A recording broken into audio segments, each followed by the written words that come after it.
A show that tackles the big issues affecting the BVI and the rest of the Caribbean. Searches for answers to today's big questions and gives viewers a unique perspective on developing stories. Follow the big story with me, Kathy Richards, only on GTV.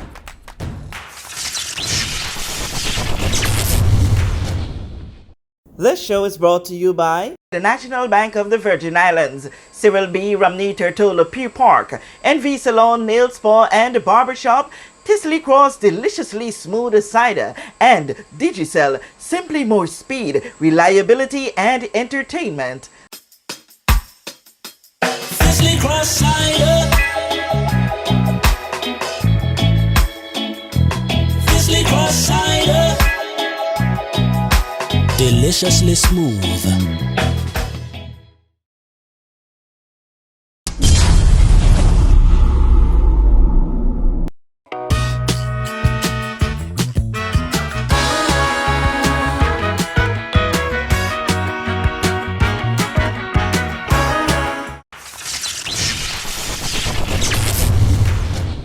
This is The Big Story. I'm Kathy Richards. I want to thank you so much for joining us for the closeout edition of The Big Story for this week. And we're going to be having a really heart and soul discussion with my guest, who is no stranger to the set, Bishop John Ivan Klein. I'm leaving the John out today, man. How are you? It's always a pleasure to have you on set. Yes, it's always a pleasure to be here. I'm doing well. I had my checkups, and the doctors say everything is ticking good. So that's always a great plus.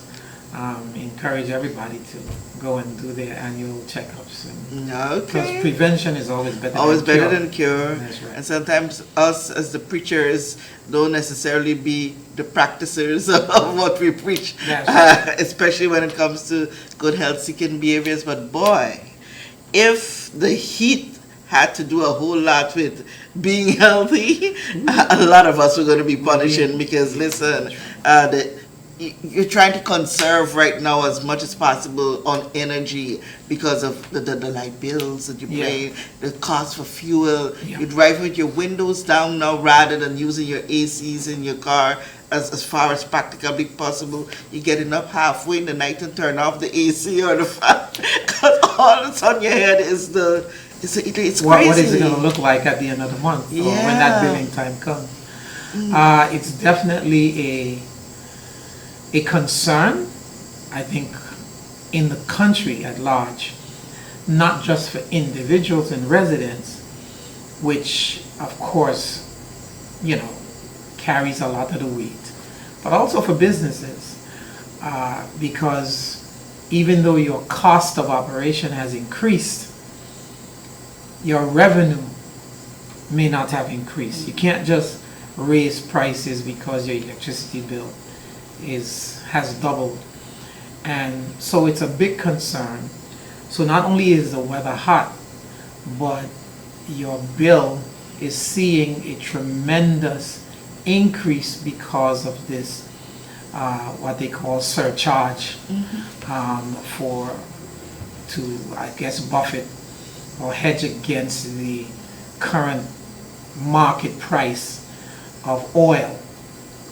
But and I haven't heard anything necessarily from the government or from electricity as to what they believe they can do to help business owners and residents to help to stem this rising cost of electricity. All we're seeing is it going up and up. Coming down, but nobody's saying anything, and then we're sitting here and we're seeing just our sister territory being so proactive or active in terms of trying to get some aid to residents to buffer those costs, and we're here as if we were in a cocoon. And it's at the end of the day, leadership matters. Wherever it comes from, it will indeed matter. And when I know that our current leaders have their hands full, but I do believe that because we have been silent, because we have not ring the bell and say, help, somebody help over here because we are under so much financial pressure from the business standpoint, from residential standpoint. Nothing is being done and said, and hopefully the brief conversation we have on this show will raise some alarms to the Board of Electricity to not sit and say, you know, how much more money can we get out of these people, but how can we help our clients? How can we help our customers who faithfully pay their bills every year?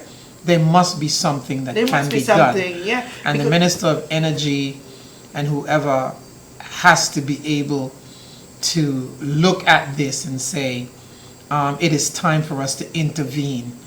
And even if we, however that is, let me not give suggestions, whatever that looks like, there needs to be some type of intervention in the rising costs of energy and our electricity bill from a residential and a business standpoint. And the interesting thing that, you know, that causes you to wonder where is the care factor, where at which point are you going to be a good corporate entity to, especially those who bring their money in for you, is when you hear that, you know, probably they don't want to affect their profit margin. They have to maintain a certain profit line and seem not to be bending, especially in a time like this.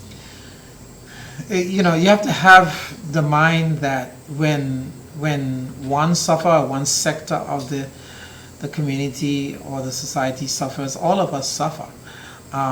Electricity is very quick to turn off your light bill if you don't pay. They're very quick to carry up the cost of electricity when prices on the market start to rise. So at the pump, you know, at the pump you're up to $6 plus for the higher octane of fuel. So riding to work is expensive, so living in your house is expensive, operating your business is expensive, and most of that increase have come through the cost of fuel and the cost of electricity.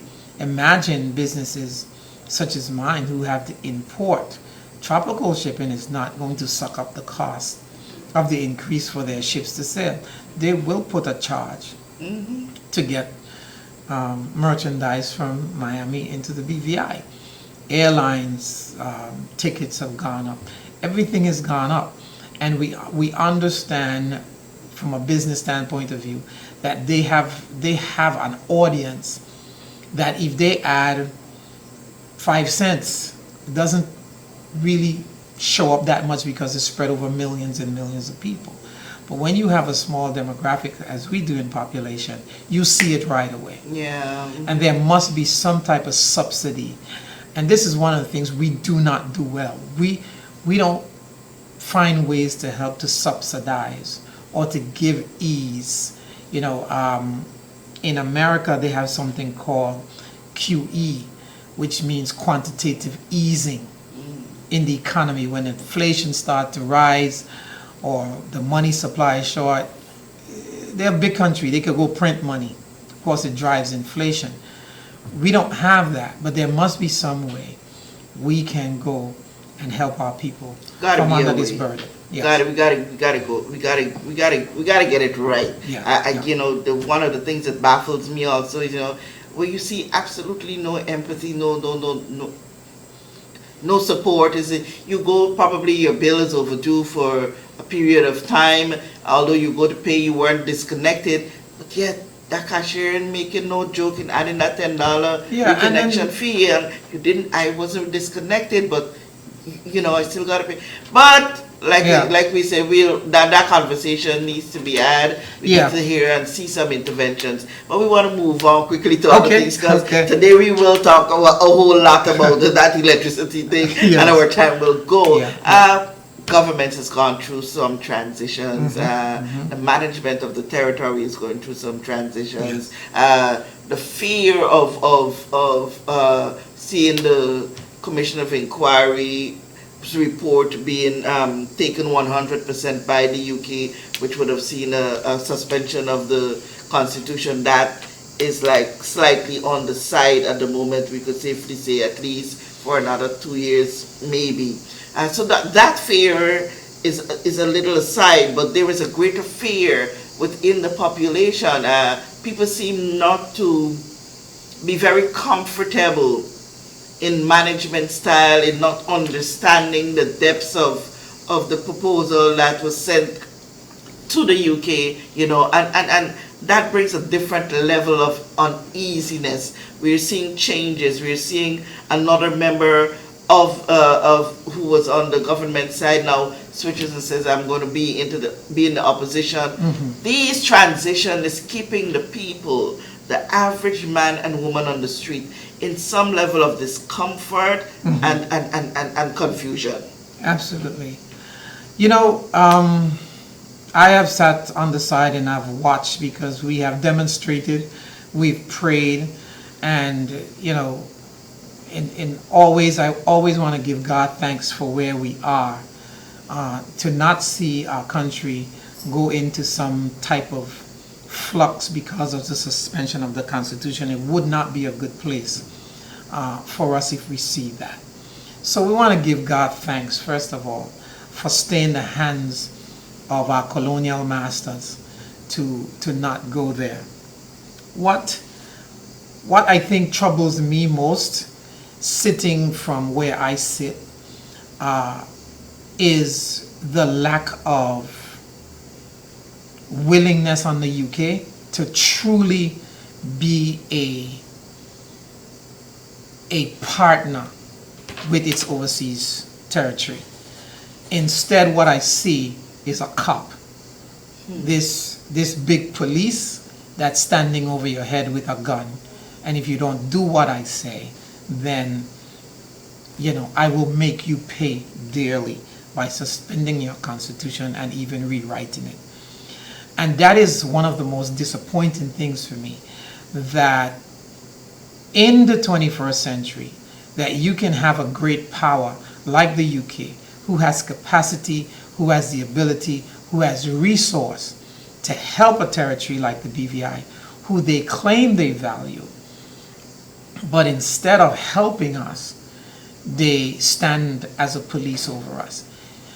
And if you really wanted a modern partnership, as they said in their Global Britain document that I refer to constantly, they said they want a modern partnership based on mutual respect. And with mutual respect comes mutual responsibility. So there must be a responsibility on the side of the United Kingdom and the side of the BVI. So you're requiring certain things of us that we do, but we can hardly expect anything from you except for us to keep us off keep you off our backs. So instead of it becoming like a partnership, it's like a war. And that's what's causing the uneasiness. I believe that when this whole thing started, maybe, and we were hoping that all of us wanted the same thing. The UK wanted to see good governance in the Virgin Islands. They wanted to see a willingness on the governance to clean up the areas that had gone off track and bring things back into line so that we can have accountability, transparency, get value for dollar and all of that. We were hoping that we wanted the same thing. But if we want the same thing, you think we'll be singing from the same song sheet and say, okay, we have cleaned up some areas and we have gotten rid of some of the bottlenecks that were stopping progress. Now you have a willing government called the National Unity Government. And they're willing. But it seems to me like they're putting so much pressures on the youngsters that they're almost ready and willing to comply to stop this one thing from happening. And it can't just be the one thing. The thing to look at too, and I know for a fact many people would agree with your analysis. The thing to look at is those challenges, those so-called gray areas, problem areas that were highlighted in the report, they would have gone back from so many years. And it's known in those very simple terminologies that we use. You can't just immediately train a old dog new tricks. You give, as if you really want to see us fail at this reform, you could half of a term, because a term for the government in the Virgin Islands is 4 years. Problems that would have been generated over decades, you're asking me to write within a 2-year period. That is what I think has a lot of people, not even to say, okay, 2 terms of government. You get some of the critical ones within a certain time, and allow this to spread out, which shows a genuineness on your part to really want to help, and to see you better. Yes. But to give me 2 years, hard and fast, nowhere have we heard that if within this 2 year you don't get this, we will go back to the table and renegotiate. Right. What we would have heard is that if you don't get it in 2 years, we will. I suppose in. Yeah. And that is my thing. This is my biggest angst with that whole thing, that the United Kingdom have not changed. Has not changed its approach towards the overseas territories and destinations that have the population with my complexion. If it were the Isle of Man, if it was Guernsey, if it was Jersey, if it was any of their crown dependencies, the approach, I believe, would have been much different. While a lot of people don't like to talk about that, it's a real thing. And we are saying to the UK, when will you change your ways? And instead of just acting like a police, be a partner. Be a true partner of the people of your overseas territories, and we would want to stay. But right now, we don't want to stay. We don't want to stay because you are not demonstrating partnership. You're not demonstrating mutual respect. When you want to come with the threat of dissolving our democratically elected government, when you want to come with the threat of suspending our constitution, when you want to just take our belongership and give it to all your UK citizens, who are you really rooting for? And, so the options going forward for us, as we see it now, outside of being our overseas territories, is independence or free association or what have you. But those are things that we have to work out.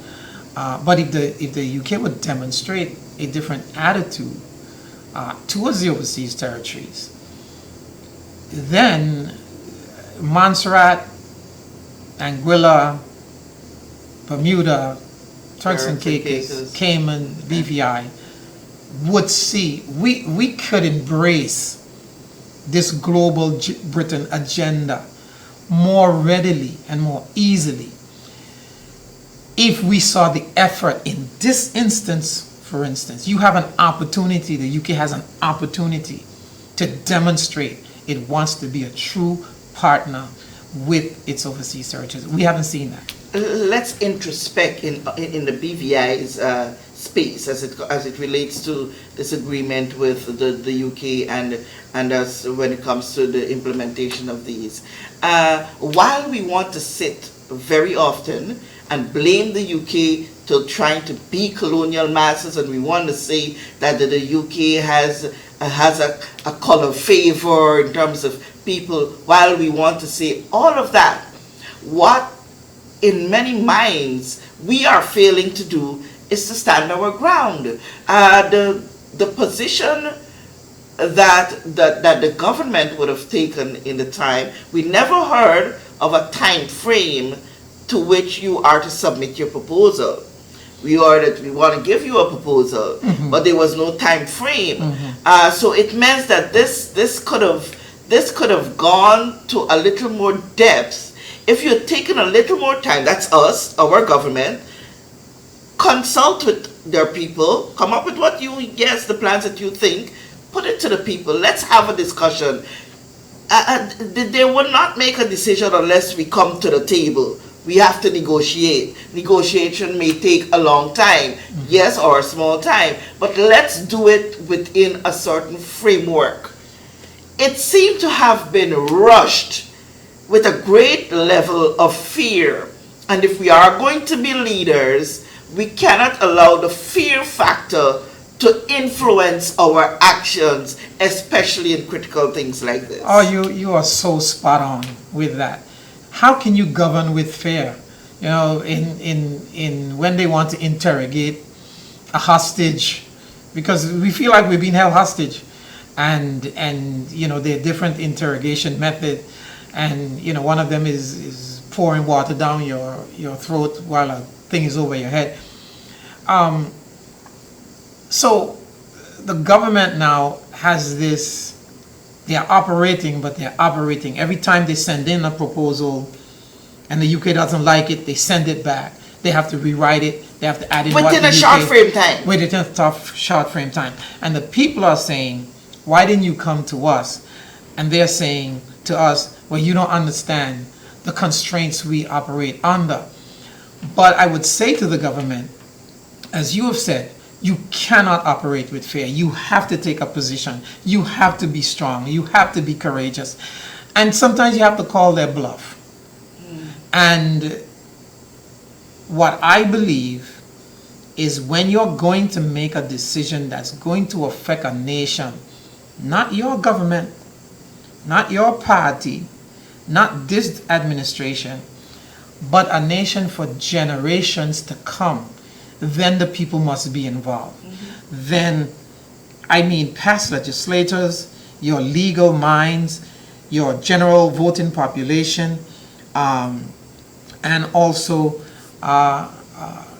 everyone that's elected. So it shouldn't be just cabinet. It should be the whole Akaka sitting down in there and fleshing this out and say, this is what we're going to present. You cannot go and do all of this just by yourself with cabinet. These guys are young. I mean, I know they think they have experience, but they're young. Young in And the they don't game. understand. Young in the game, yeah. They are up against the expertise, the experts. My God, centuries old. I won't even call it a democracy. They would like to think of themselves as a democracy, but when you go around the world with a big stick, saying to people what they should do, I don't know how much of democracy that is. But the British government has been an empire, you know, and have every diplomacy, have the financial resources, have the human resources, they have the access to lawyers and whoever they want to do with a small territory like us as they please. It's a David and Goliath fight. And that's why I always say to the people of the Virgin Islands, we got to pray, because this is not going to be won with strategy. They will out-strategize us, they will out-organize us, they will outspend us at every turn if we go with this fight. This also has to be fought in the spiritual realm, and the people who know how to pray, who feel they can't speak like I speak, they don't know the risk I take when I speak. Tremendous risk. I speak, but I can't be quiet. But pray, and pray to the God of heaven that he would intervene in our affairs. That this Goliath that has so stand in defiance of who we are as a territory would come to its knees and come to its senses. And so I believe that, and there's another thing that has happened in the territory, which we are not used to. Of course, many people say there's xenophobia, and most of the xenophobia among us as Virgin Islanders, I don't even know if it's founded or if it's, but people feel how they feel. And it's mostly against people from other islands, right? And But what we are seeing now with the COI is we are seeing that the white population has aligned with the UK, whereas the rest of us are aligning with preserving our democracy. And you have this divide in our society, which is unfamiliar to us. It may be subtle and under the table, but now it's very blatant when, companies will go to the governor, leaders and people with power and money and access will go to the governor and say, no, you should do everything you know to take over this country. And then, they are lining up by the droves to get belongership or residency. If you qualify, you qualify. All right? So I ain't got no problem with that. But what we don't want on our shores is this division that will breed contempt. And then contempt breeds anger. And anger breeds violence. And we don't want that in our shores because that's not the BVI. And we would have fought so hard, especially right after Irma. We saw that what we've been fighting for so long happening, where there was this great come together, whether you be whatever race where you from. There was that unity. There was that unity. And then up come this ugly scenario, which seems to be ripping us apart. I pray God that we just find that back and just realize that whenever you cut a person, there is one color of blood that comes out. The different color in the skins just make the art beautiful. Yeah, and the one of the people say, we have this debate about race, but there should be one race, the human race. The human race, we're all humans and at the end of that's the day. what it should be at the end of the day. But I want us to. Sure. I want to be wrapping up on this because like always we can always talk. We could always just talk and go on and interesting conversation anyhow. But if we could close on the note where I heard someone yesterday said with the national unity government, the U is off of the word unity. Well, how do I say that?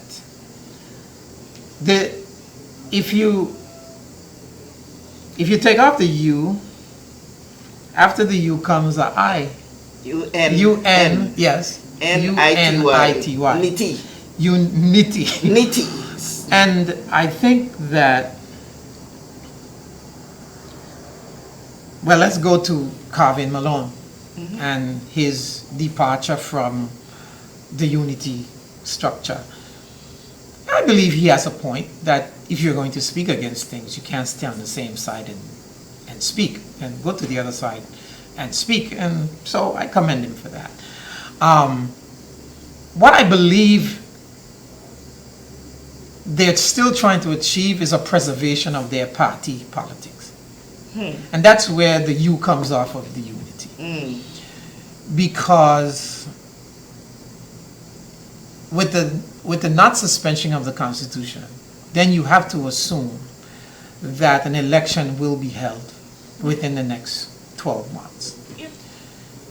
So now there will be a preservation of the VIP, NDP, PVIM situation, and we can't be ignorant to that. In the back of their minds, they must think re-election. What I would say to the people, and I would say to the voting population of the Virgin Islands, it is obvious that we need to elect a slate of candidates that can govern, that have courage, that have vision, that has strength, that has national interests at heart, to govern this country. I'll interject right there, and the majority of people would say this is what we thought we did when we went to the polls in 2019. Well, if they thought that, then they were fooling themselves. All right. Well, on that note, I leave room for our further conversation. Because you elected one seasoned politician at the head, right, who is a former premier, and then put a bunch of people under him without experience. You don't see that in England. You see old men with gray hair, 75, 80 years old, still in politics. Biden is 82 or whatever it is.